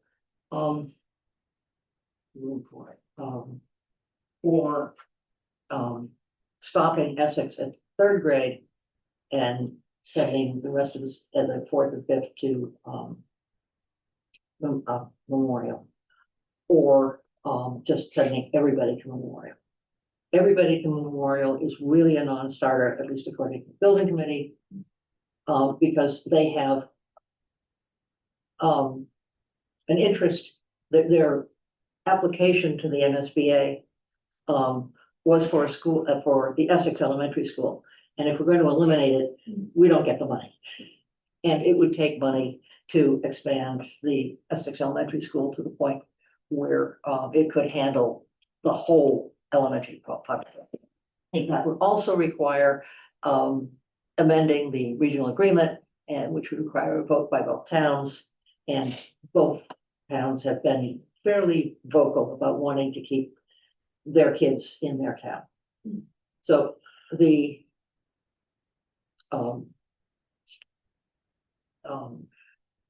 reducing it to the 3rd grade, having K through 3 in Essex has the same problem with changing the regional agreement. Memorial School is large enough to handle another 4th and 5th grade. It would have a little benefit in that if you have 2 classes and they're too big, you divide them into 3 and they're all too small. If you have 4 classes and you need a 5th, you get a better distribution. On the other hand, it does require a vote to change the agreement. And it doesn't really save you very much because the K through 3 school would still have to have a gym and a cafeteria and a kitchen. You're eliminating 4 classrooms, but not really in the opinion of. So they selected K through 3 instead of K through 2 to look at. K through 2 schools don't need a lot of that extra stuff. That's why. Is it transportation looked at? There's transportation with that. But K through 2 still needs a place to eat, and a place to cook. And anyway, I think that if you're in for a penny, you might as well be in for the pound and just, Right. but that's not my decision. right, this is just.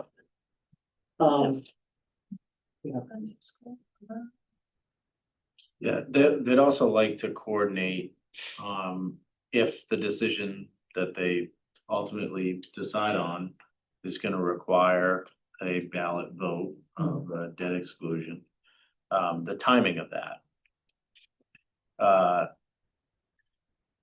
If you wanted to add that question to the November ballot next year, you have to submit that request to the state sometime in July. Typically, you would have a town meeting prior to the ballot vote, so that would time things up in October special in both towns. And then the ballot vote at November, that first Tuesday in November. So what are we looking at for a timeline as far as them deciding what option they're gonna do in a plan of what they wanna build? How far are we away from that? Given that the only decision they've made so far is that Apple Street is not a candidate, I'm not sure. So, yeah, we're not even Because close, right? Even if they settle on, pre-K through 5 in Essex, do they renovate? Do they? So there are a number of decisions to make, so. I think before July, we will have a pretty good idea of whether that we were in a position to, because we'd have to have an idea of what it's going to cost. Right now, we don't have an idea of what it's going to be. So, but I will certainly keep an eye on that. And that's all I have. Okay. Consent agenda.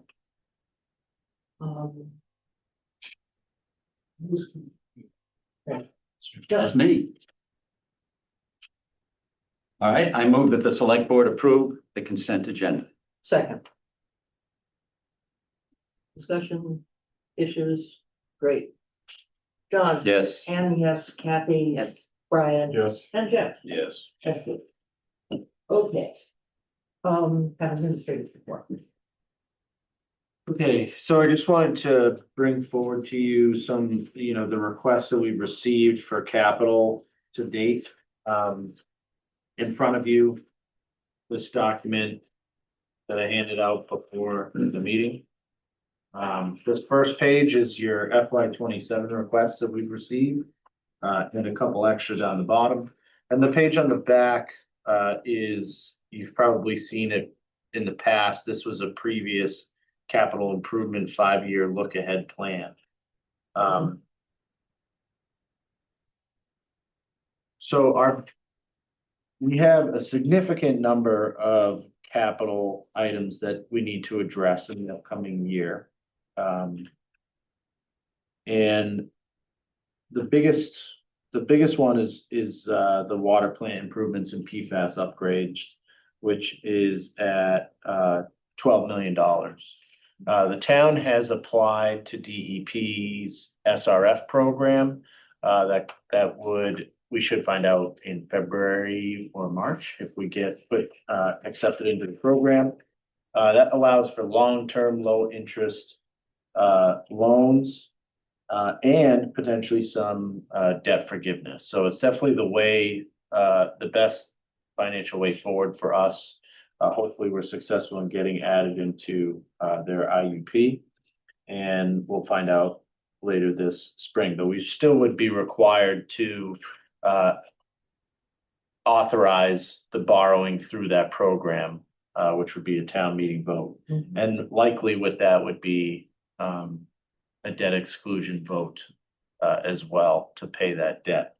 The debt for something like that through that program usually doesn't hit until after the project is completed. So maybe 2 or 3 years before that debt actually has to start to be paid. Do we take out vans in the meantime, or how do we pay for? So we borrow through the SRF program. There's no debt service until the project's completed. Okay, so they pay for it. And Yeah. then okay, Yep. got it. Yep. We also have, as part of our roadway reconstruction, capital improvements under Public Works. Tappan Street has been a topic that, or a project that's been on the list for quite some time now.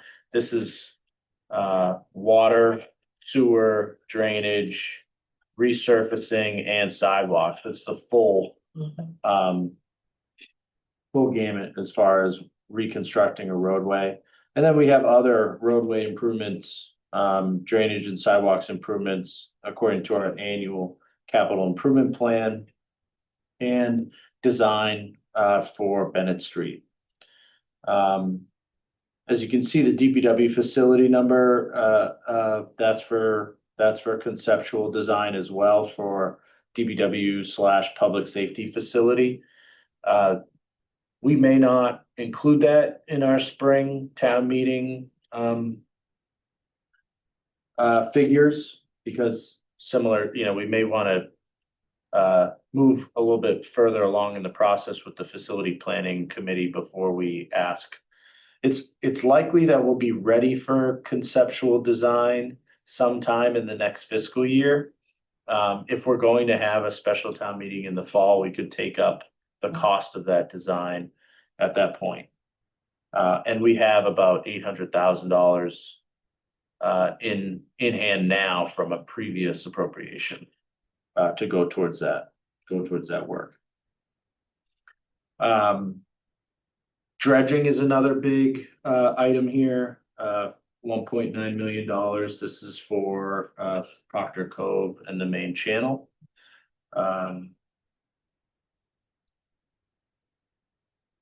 We also have a couple of things at the bottom of the list here that I think we have to make some decisions about as a group. The three projects of the Council on Aging, the Central Street Culvert, and the Rotunda.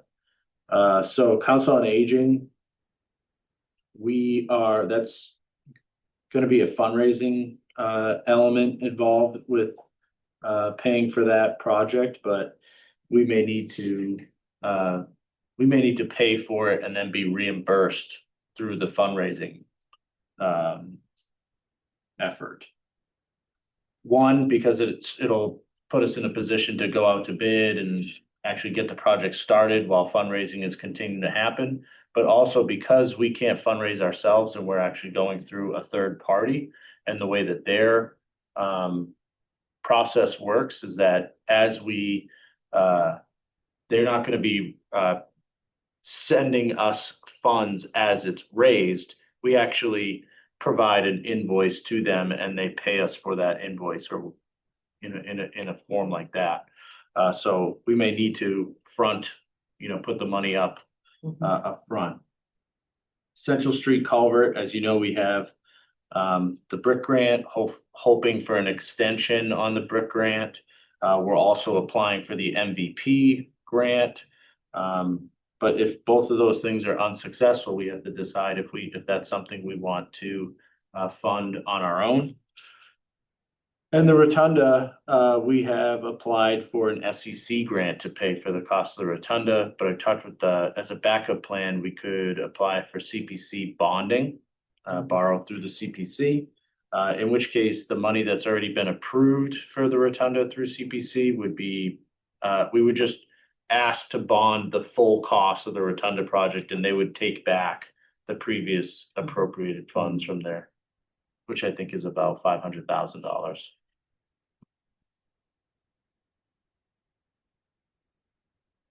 So I think, it ultimately, once we go through the operating budget requests and take a look at what our needs are as far as what we have to fund on the operating side, we'll understand better how much extra we have to go towards capital. I'm assuming,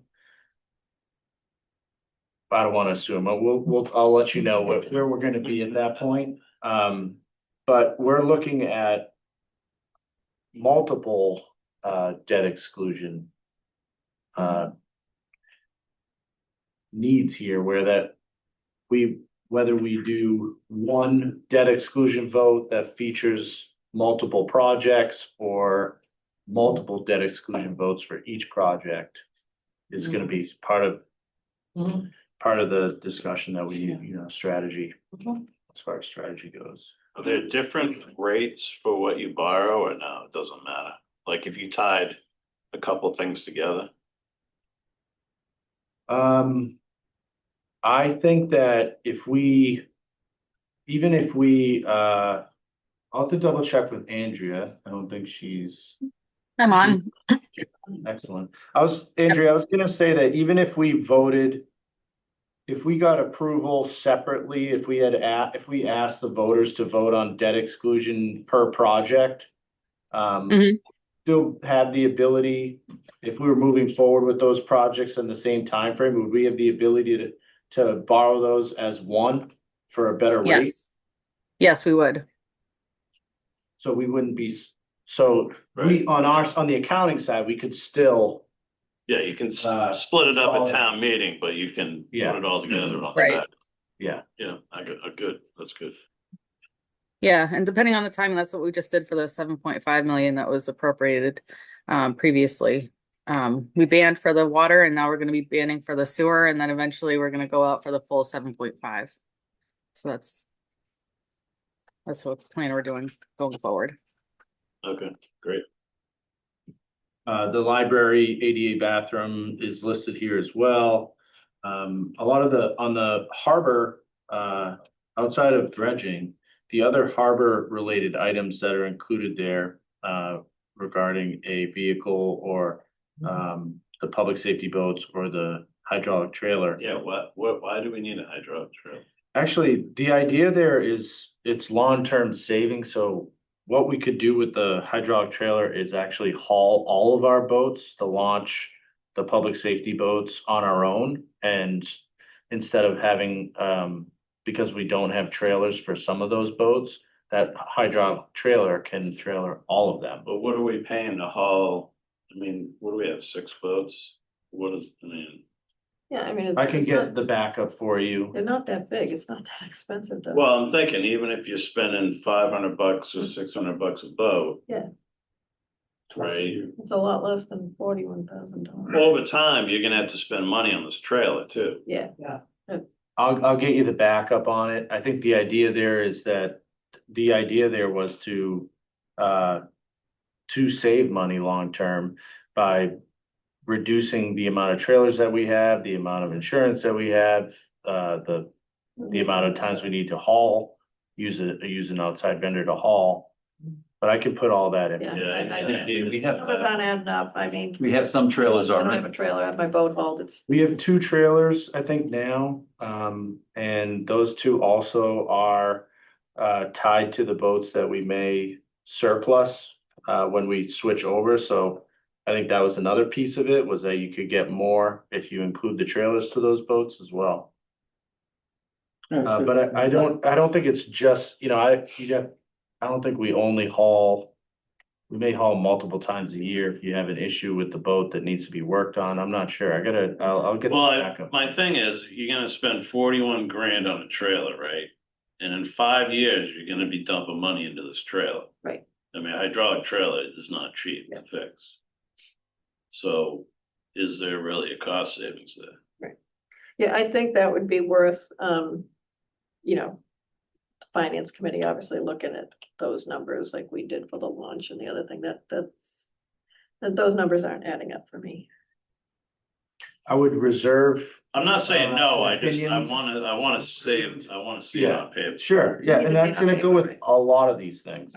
Right. What we're doing tonight is just, sharing what we've received for requests and, looking at the kind of the big picture. The next step in the process is to really go, get into the weeds on all these requests and decide what we're gonna move forward with, what the strategy's gonna be, how are they gonna be funded? What was the, do we know what the total was last year? I can go look it up, but. What, for capital? Yeah. It was around 4.2. I looked at it in the current year. If you back out all of these big numbers, which is what, dredging and tap and reconstruction and the DPW facility and the water plant. So it's usually around 3 or 4. You're about where you were last year. When I first looked at the bottom line, I said, oh, good grief. And then, I think it was a 7.5. Andrea, can you weigh in on that last year? Yeah, so we had the 4.2 total, Yeah. and then we also had the 7.5 debt exclusion. right. Are any of these items here part of that debt exclusion, like water main improvements or something? Or is that all the 7.5 is allocated to other projects that aren't on this list? The 7.5 was for water and sewer infrastructure. Like for the water, it was like the water meters and Pleasant Street, School Street. Right. So that was from last year.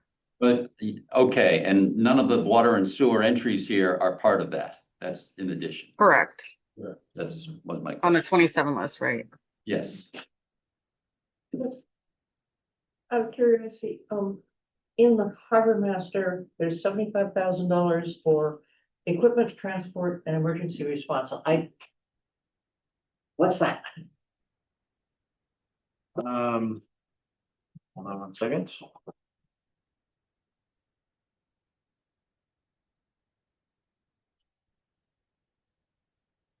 So right now we have a 2019 Ranger, that we can't haul boats with. This is a Ford Ranger vehicle that we have for the Harbor Master. So we would be replacing that with a new This is the vehicle. truck. Yep. Okay, And taking that current Ranger and backing it down to more of a shared vehicle for multiple purposes, ACO, okay. Harbor Master, Town Hall, different types of things that we could use instead of having. Okay, so that truck is kind of dependent on the Ties together, yeah, yep. making the trailer 100,000. Yeah, I mean, It's I gonna do do the think, trailer. We don't do the trailer, we don't need the truck. no, I mean, I still think we're still, What are you That- buying for a truck? Because I mean, you're gonna need something half decent to haul a hydraulic trailer. Like, yeah, it would have to be, it's not gonna be like, yeah. No, it would have to So I be, guess it's gonna be like a 450 or 550. It's not, you're not gonna haul the regular pickup. yeah, it's gonna have to be a larger, I don't think we need to go with like a 450 or 550, but 350, I think you could do. So I guess on the Yeah, vehicles, you'd know better than me. Well, I'd have to see what this, I mean, you have to see what this trailer's, what the capacity is. What do you, well, you're looking at more boats too, so what's the weight of these boats? Again, let me get you. Yeah, I know, so we need more info. we're gonna need, I think, information on, I wanna bet, for the fire department, we've always had like a really good, outline of, the replacement timeframe and cost and stuff like that. I feel like for the other big areas, we don't have that plan as visible. I think we talk about it in little pieces. And so it'd be nice to see the whole like replacement plan, like for the new. I've seen it for DPW, and I think police is on like a pretty standard. I've seen part of it for DPW. Yeah, I don't think I've seen police, but anyway, to refresh our memories, I think that would be helpful. The public safety boats, I mean, that was something I didn't expect to see on the list. So I just, for this equipment, Yeah, didn't we buy boats last year? Oh, we're always bought- buying something. So it's like, we bought a safety It boat feels- last year. We bought, Placed. boats last a long time. They're not like cars, so. What do we? I know we got 2 launch boats, right? Yeah, that's what we bought last year. Yep, but one of them. It was a package deal, was my understanding. Yeah. One of them's serviceable, the other not really. That wasn't the way it was presented to us. That's right. Yeah, I don't No, know. so that's, I mean, I wasn't, I'm just Yeah, saying. you weren't here. Gonna push hard on that one because, and also that shouldn't be for the launch because the launch is supposed to be 100% not funded by tax dollars, right? So the launch fees and whatever else they do with it has to fund this. So I think the other thing that would be helpful is to understand it all has to be in one budget, but which ones are funded by tax dollars versus not? That would be a helpful piece of information. So I Anything think, to do with the launch is not to be funded by tax dollars. so I think one of these boats is gonna have some fire equipment on it, is that right? We spent 116 on boats last year. Yeah. Yep. They last a long time. It's Safety not like a belt, though. car that you No, it's replace not every safety 5 belt. years. Last year, $100,000 towards a $217,000 match for 2 new boats. Does that sound right? And we're selling, That's what I've written down here. and we were trading the boats in, weren't we, or? I forget what Something the, like that. But Yeah. we've been working with the Edgewater and the, former Coast Guard boat. Right, so I think they wanna get rid of that Coast Guard boat. And then have another boat that's got fire capability on it. Yeah, I think, and the Edgewater, I'd rather like Yeah. bring you guys. No, back. I you know where our question. Yeah. Yeah. There's a port security grant that's going towards the cost of the 2 new boats that covers 75%. So, and part of, when it comes to the harbor, as you pointed out, we're also, this kind of ties into this other discussion of potentially creating a harbor enterprise account. Right. And any side of even dredging, you know, the debt service for that would be come through a future enterprise account if created. So all of these capital items, yeah, I think the idea would be to, But, so I didn't think it, so an enterprise account means fully fee funded? yeah. Yeah, okay. No. I don't think it does. I didn't think it so. does, because we pay for stuff at the sewer plant. Yeah. We certainly pay for sewers, and we Yeah. pay for water. Yeah, it can be, okay, I'm sorry, it So can what be is- subsidized by Right. the general Well, I fund. think dredging is That's outside of the that. commitment. Nothing to do Enterprise. with that harbor launch. The boats, the maintenance, the personnel, nothing is to be funded by tax dollars. Mhm. Whether it's an enterprise fund or not, that's for the accountants and you to decide. But that is not a service we're funding out of tax dollars. And I think we're on that, I think So, we're on board with that. The finance committee is supposed to, we're supposed to take a look at that every year and make sure, and if it doesn't meet the criteria that we outlined in the original plan, the service gets shut down. That was the commitment. I don't think that Yeah. there's anything in here that is, Okay, like I said, I haven't seen the results from the past season. What did we make? Was it? I think we're talking about that Thursday Yeah. night. Oh, okay. I Okay. think it was pretty much the same as last year. Then how can we afford some new? Well, I can't answer you that, but the numbers I saw, looked like it was a repeat of last year for the most part. Right, which is why the finance committee needs to do a deep dive on it. Yeah. Okay. A question too, on the software for the accounting, yeah, maybe Andrea can answer this, but,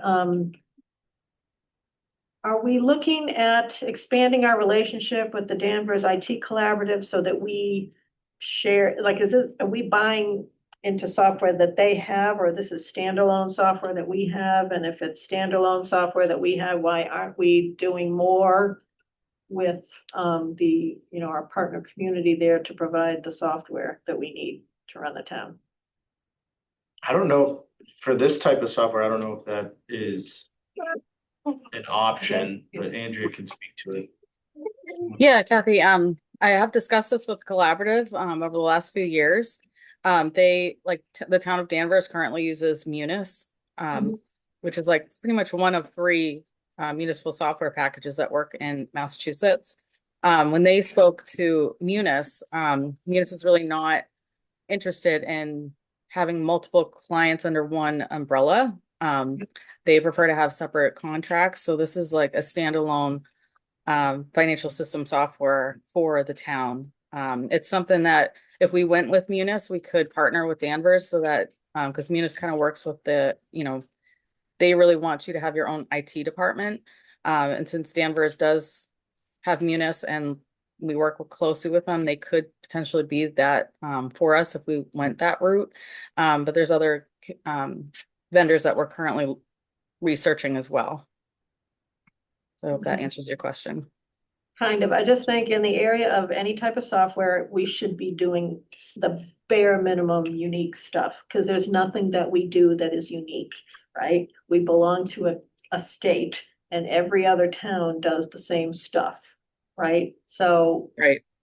we really need to emphasize some of those regional partnerships or multi-town partnerships and just back off this stuff because, you know, it's just, it gets out of hand. Thank you.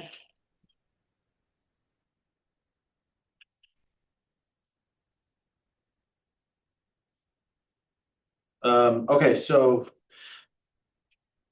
we'll be going to the finance committee on Thursday, previewing the list of these capital requests that we've received with them. And talking about next steps and what the schedule looks like. I'd like to kind of discuss these items with you before, finance committee meetings moving forward as well. Just to make sure that both boards are on the same page. And as far as operational requests go, we've received those. We're now starting to meet with each department on their operational requests as well.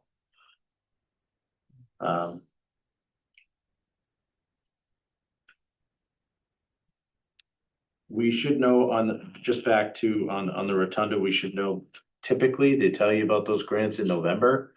But you're also usually able to apply in late July, early August, and this time we weren't able to apply until September.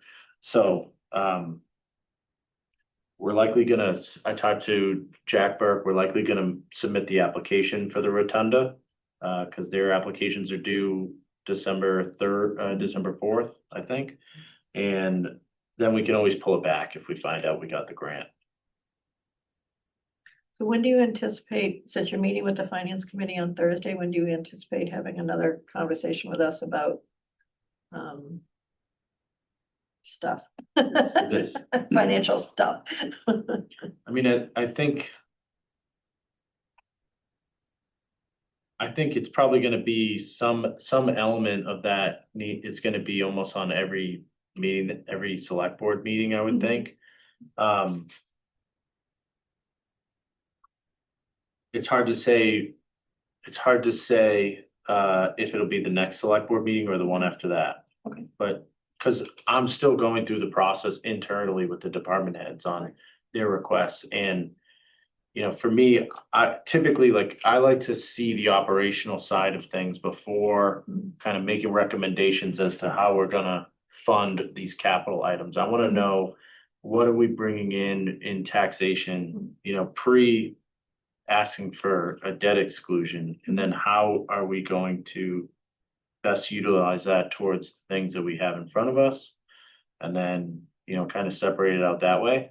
So I'd like to see those numbers and dive into that a little bit deeper before coming back with a recommendation as to how we separate these items out. I think we may need to talk priorities is why I'm asking, right? Because the likelihood of us doing every single thing on this list, not so sure, that might be tough. I think that's a conversation we need to have as a board, priorities and, you giving us the information to talk that through with you. Yeah, that sounds good. I could see, just by looking at this right away, I can see, dredging the roadway reconstruction, including underground utilities, grouping those together. And the PFAS items all kind of being their own individual debt exclusion projects. And then we have those other three that we have to decide if that's something that, those are. Problem is, the meat of this thing are must-haves for the most part. Well, Most of it, don't know. We ask. most of it is must-haves. I would I can say see, most, but, I can see, I'll get you guys more information about the harbor master request, but a lot of this is there's only a couple things in here that I might have a different opinion about, but as far as the smaller dollar number amount of those items, a lot of those are either standard, reoccurring requests on an annual basis under capital, or they're things that have been on the list that need to get done. The larger projects are all things that have been discussed. That's why I added this paper behind. I think that the town, the finance committee of the town, they've been talking about a 5-year capital plan, and a lot of these items have been previewed.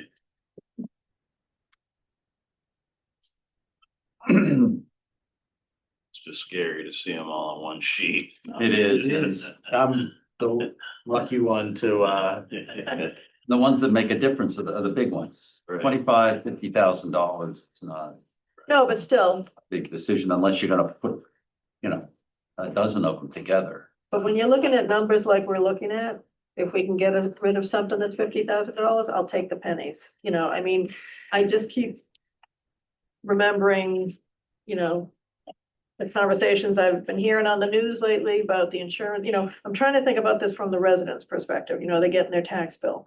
We have to be careful how much we raise the tax bill if we're gonna raise the tax bill, and debt exclusions, they count, okay? And I don't know about you guys, I got hit with a 40% increase in my health insurance, 40%, okay? And so anybody who doesn't work for a company who isn't getting some sort of subsidized, health insurance, that's a big nut that people have to swallow, and I don't want to add to that so I just think we have to really sharpen our pencils this year.